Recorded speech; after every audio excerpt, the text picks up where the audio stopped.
El objetivo de este vídeo es explicarte el movimiento cultural de la Ilustración, que surgió en Francia a inicios del siglo XVIII y que se difundió por toda Europa. ¿Cómo definimos el concepto de la Ilustración? Movimiento intelectual europeo del siglo XVII cuya idea principal consiste en que la razón humana es el único medio para entender, comprender y estudiar el mundo que nos rodea y alcanzar la felicidad. Lo podemos decir de otra manera. El objetivo de la Ilustración sería el progreso humano y que los seres humanos alcancen esa felicidad a través de interpretar el mundo mediante la razón. ¿La Ilustración arranca de cero o tiene unos precedentes y unas bases sólidas que vienen de atrás? Viendo lo que observamos en la diapositiva, evidentemente la Ilustración no empieza de cero. Es una continuación de todo ese movimiento científico basado en la experiencia y en la investigación que se venía desarrollando desde el movimiento humanista como superación y como transformaciones a la crisis bajo medieval.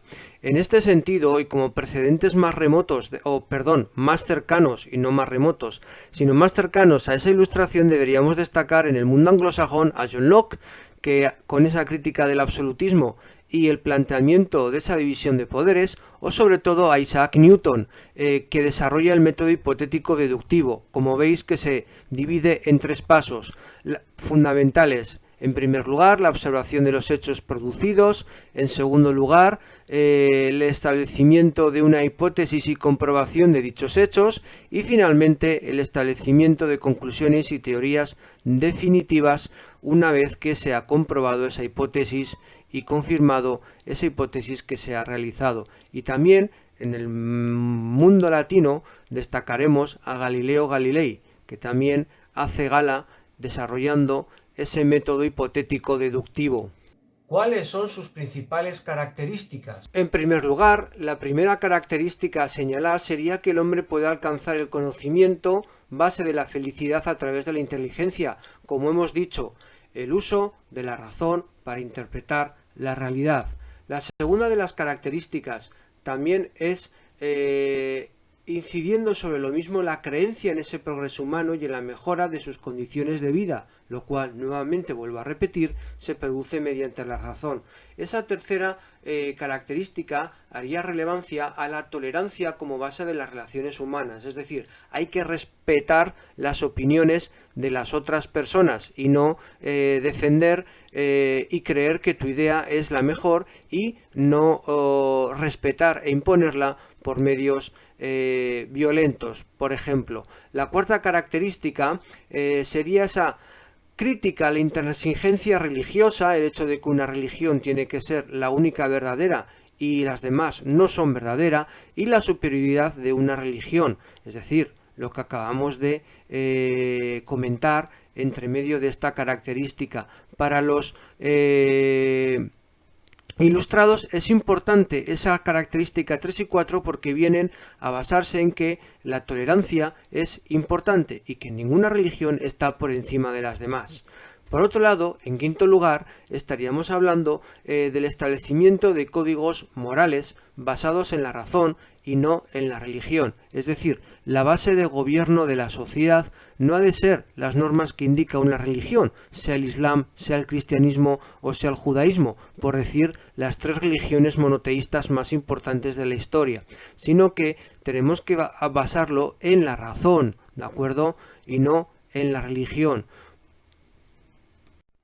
Seguimos con esas características. En sexto lugar, tenemos que los seres humanos nacen libres e iguales, de tal manera que no acepta la servidumbre ni el régimen señorial, así como también, desde ese punto de vista, hombres y mujeres también son, por supuesto, iguales, ya que son seres humanos. En séptimo lugar, cabe destacar la libertad e igualdad para todos los seres humanos. Por lo tanto, incidiendo nuevamente en la característica anterior, se puede resumir ambas en una: nacen libres e iguales, y por lo tanto no vamos a incidir más en esa idea.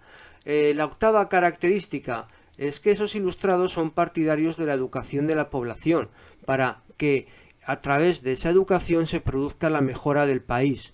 Y ese es uno de sus y esa es una de sus finalidades más importantes, puesto que un país con una población educada puede progresar, ya que estarán formadas no solo en actividades intelectuales como tal, sino también en las actividades prácticas y en esos oficios que se necesitan para poder desarrollarse.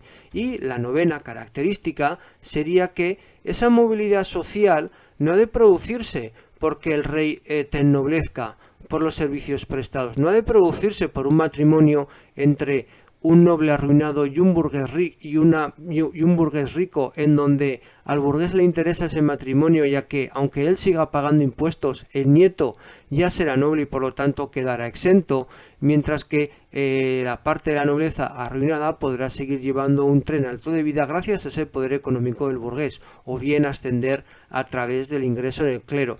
Para los ilustrados, aparte de esa ausencia de privilegios, esa movilidad ha de ser en función de la meritocracia, es decir, de los méritos y de los actos de cada persona y demostrando o que demuestre su valía. Por lo tanto, ha de ascender por sus propios méritos, por sus propias posibilidades y no por esos métodos en los cuales se podía producir el ascenso y el paso de un estamento a otro, de tal manera que los ilustrados no están de acuerdo con esa sociedad estamental y con el sistema económico y político relacionado con él. ¿Cuál es el objetivo de los ilustrados, por ejemplo, en España? Para los ilustrados españoles, como podemos observar, el principal de sus objetivos es sacar a España de esa crisis y decadencia que se había encontrado desde el siglo XVII. ¿Y cuáles son los principales instrumentos o las principales vías que van a querer esos ilustrados para sacar a España de esa crisis? Pues buscar el crecimiento económico, la reforma social, pero ojo, sin de momento cuestionar esa sociedad estamental, y en tercer lugar la modernización de esa cultura y enseñanza para que la población a través de los estudios se adapte a lo que la sociedad demande para una mejor posibilidad de vida y mejora del crecimiento económico, así como también para que la propia población deje de ser analfabeta y la cultura se extienda entre ella. Esos serían las tres principales vías que piensan los ilustrados españoles para sacar a España de esa crisis que venía heredada del siglo XVII. Por otro lado, otro de los aspectos también importantes es cómo se difunde la ilustración. Uno de los medios fundamentales de la difusión de la ilustración será la enciclopedia, obra que veremos después realizada por o coordinada por Diderot y D'Alembert.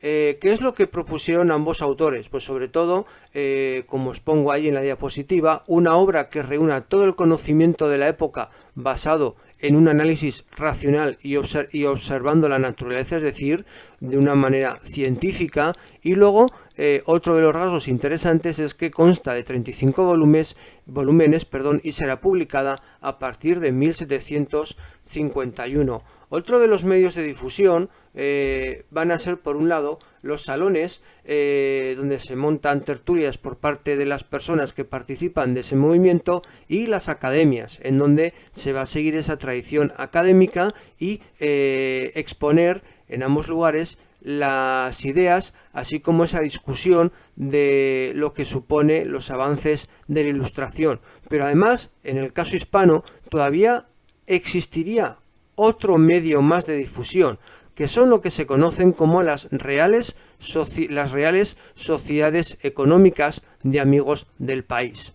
¿Qué es una real sociedad económica de amigos del país? Es una institución formada por ilustrados de las diferentes regiones que existía en España en el siglo XVIII, que tiene como fin fundamental fomentar la riqueza económica, el desarrollo del territorio y, por ende, y por extensión también, la felicidad de las personas, consiguiendo ese progreso y por lo tanto que vivan mejor. A destacar, pues por ejemplo la de Zaragoza, que más adelante en el siglo XIX será la matriz de la Caja de Ahorros Montepío de Zaragoza, La Rioja y Aragón, que a día de hoy es Ibercaja, una de las principales entidades bancarias de nuestro país. Pues bien, esa Real Sociedad Económica de Amigos del País, todavía como matriz de Ibercaja, sigue funcionando en la actualidad. Así pues, en España, esa vía fundamental de difusión de la Ilustración serán las Reales Sociedades Económicas de Amigos del País. A continuación vamos a hablar de los principales ilustrados, no solo los europeos, especialmente los franceses, sino que también nos vamos a centrar en los ilustrados españoles. Y en esos ilustrados españoles, los aragoneses, los que han nacido en lo que hoy es Aragón o en lo que antes era el Reino de Aragón, tienen una gran importancia, además de ser también numerosos. Aquí en esta fotografía podemos observar a Jean d'Alembert y en la siguiente diapositiva podemos observar a Denis Diderot. Como hemos dicho hace un momento, son los dos creadores de la enciclopedia y los dos coordinadores de esa magnífica obra que reúne todo el conocimiento científico en el momento de la Ilustración, con una gran cantidad de entradas hechas bajo la investigación empírica. ¿De acuerdo? Antes de continuar con los principales ilustrados franceses, cabe destacar que también los hay en otros reinos de Europa. En el caso del Reino Unido, podemos citar al historiador Gibbon, que intenta explicar de manera científica la caída del Imperio Romano, o el economicista Adam Smith, que es el padre de la teoría capitalista, la teoría económica del capitalismo. También podemos destacar otros como David Ricardo o Malthus, que van a hacer importantes teorías económicas. Por ejemplo, David Ricardo va a demostrar que el aumento de la producción con una división de la propiedad de la tierra va a dar menos productividad, y eso será importante para explicar la crisis de la Baja Edad Media. Y en el caso de Malthus, es un geógrafo que sienta una importante base científica para esa disciplina, sobre todo en el campo de la demografía, demostrando que la población crece mucho más rápido que los recursos. Eso sería la principal aportación de Malthus. Ahora continuamos con los principales filósofos e ilustrados franceses. Ahí tenemos en la foto de la tumba y de una estatua en el Panteón Nacional de Francia a Voltaire. Voltaire es importante por haber hecho, entre otras, algunas teorías como el hecho de que los privilegiados deben desaparecer y pagar todos impuestos. Por otro lado, ahí tenemos el retrato y la tumba de Jean Rousseau, en donde ahí indica que él combatió a los ateos y a los fanáticos e inspiró la tolerancia, así como reclamó los derechos del hombre contra la servidumbre del feudalismo. Lo que va a hacer Jean-Jacques Rousseau es una obra muy importante, que es el contrato social, en donde va a establecer que la sociedad debe regirse por un documento superior a ellos que marca todas las normas de convivencia social. Es lo que hoy llamaríamos la Constitución, esa carta o esa norma magna que rige las normas de cualquier país que sea democrático a día de hoy. Y es también el autor a través de ese contrato social, de la idea del sufragio, en donde esos representantes de la ciudadanía deben ser elegidos por ellos.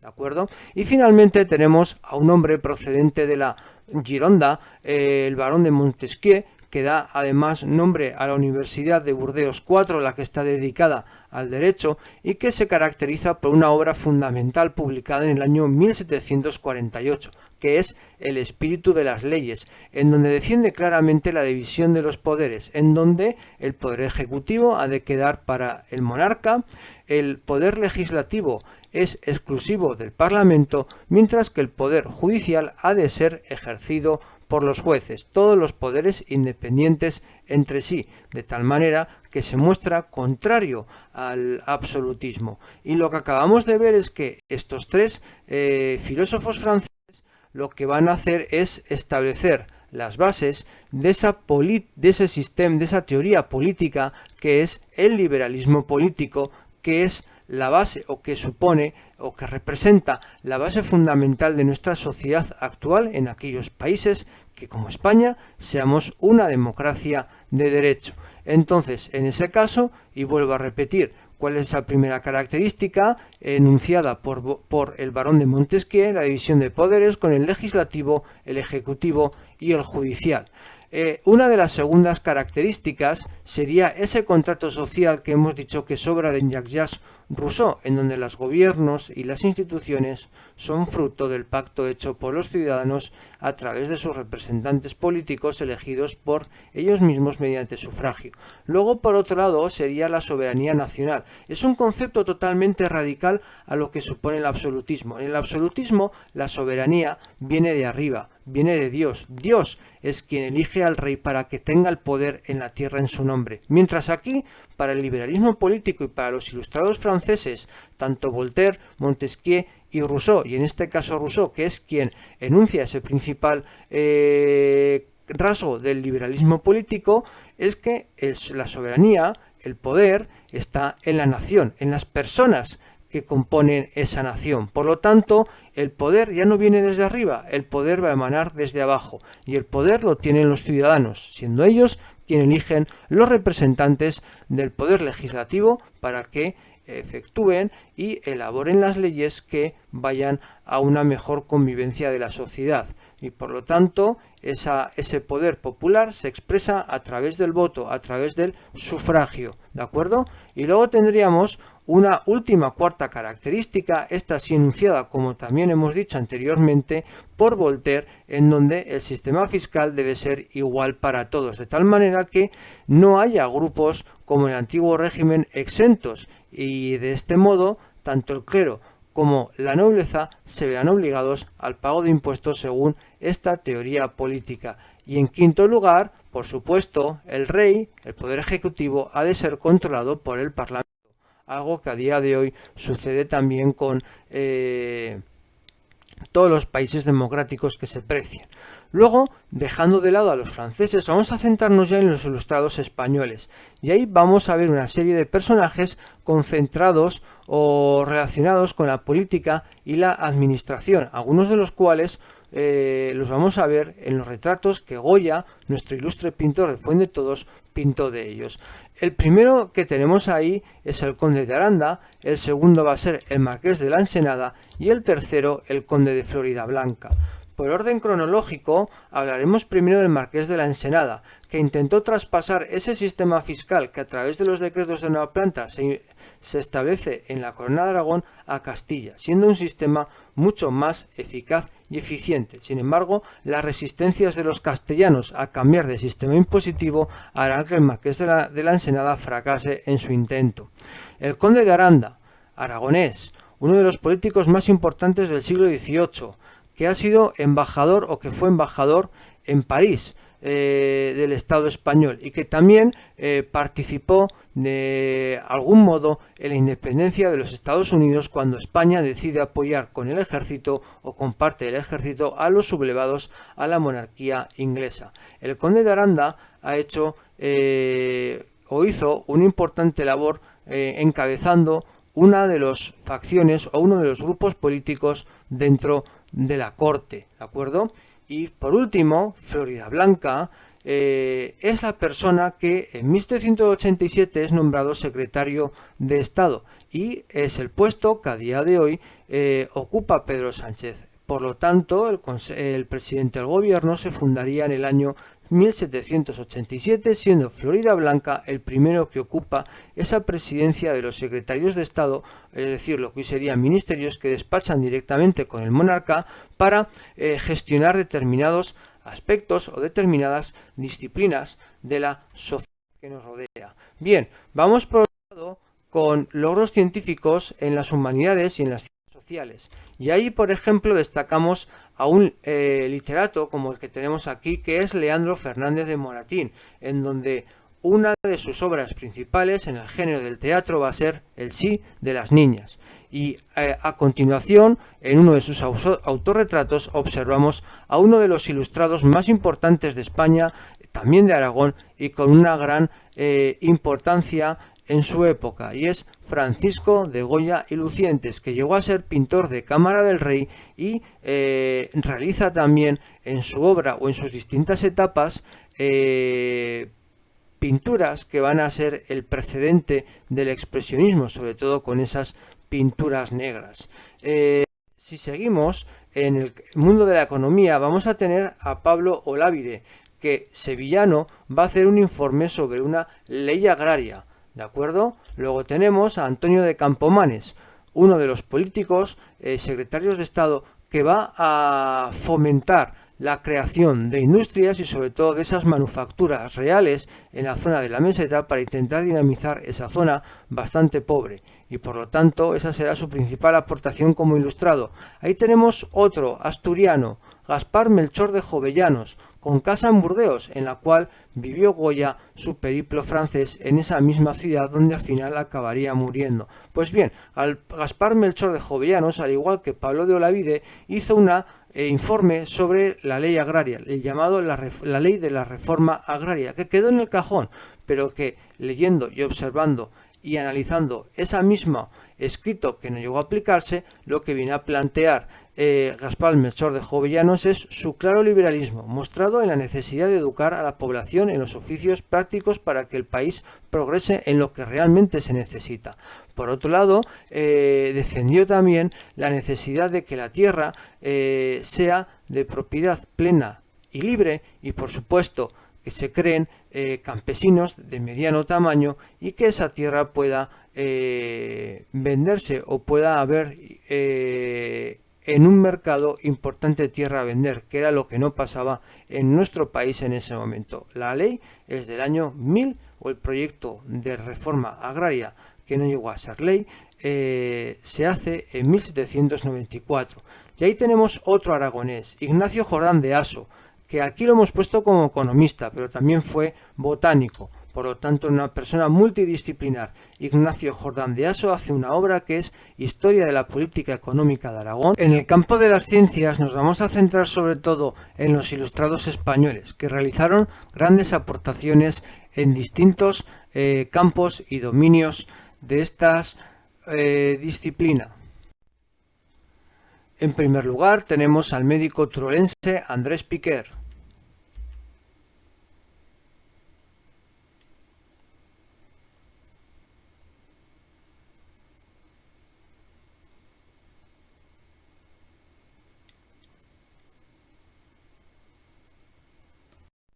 En segundo lugar nos aparece Jorge Juan, matemático.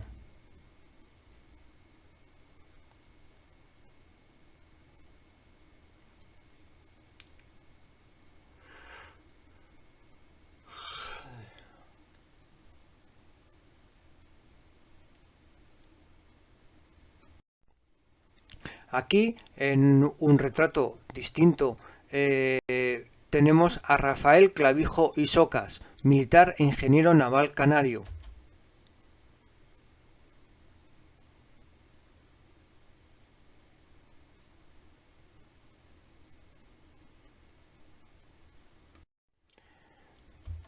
A continuación, y sin que tengamos foto, Juan Manuel de Aréjula, físico.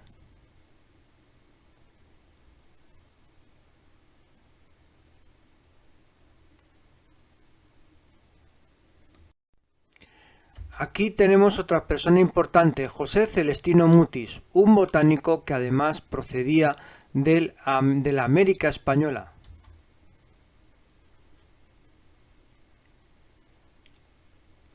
Ese virreinato de Nueva Granada consta de los actuales países Ecuador, Venezuela y Colombia, creado en 1739 de manera definitiva.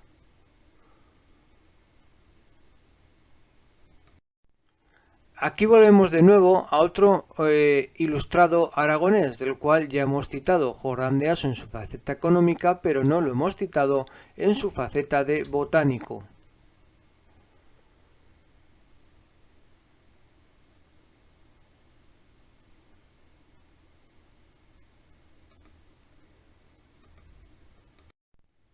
Y aquí tenemos en un magnífico retrato de Goya a uno de los ilustrados más importantes, no solo de Aragón, sino también de España e incluso del mundo, porque Félix de Azara, militar del pueblo de Barbuñales, cerquita de Barbastro, en la provincia de Huesca, hizo una grandísima aportación científica en la historia, tanto en la propia disciplina como tal, así como también en historia natural, o mejor dicho, en lo que llamaríamos biología. Y además, como os pongo ahí, fue fundamental sus trabajos para que Charles Robert Darwin en 1859 pudiera publicar El origen de las especies. Quizás esa fue la pregunta que le faltó por responder a Félix de Azara.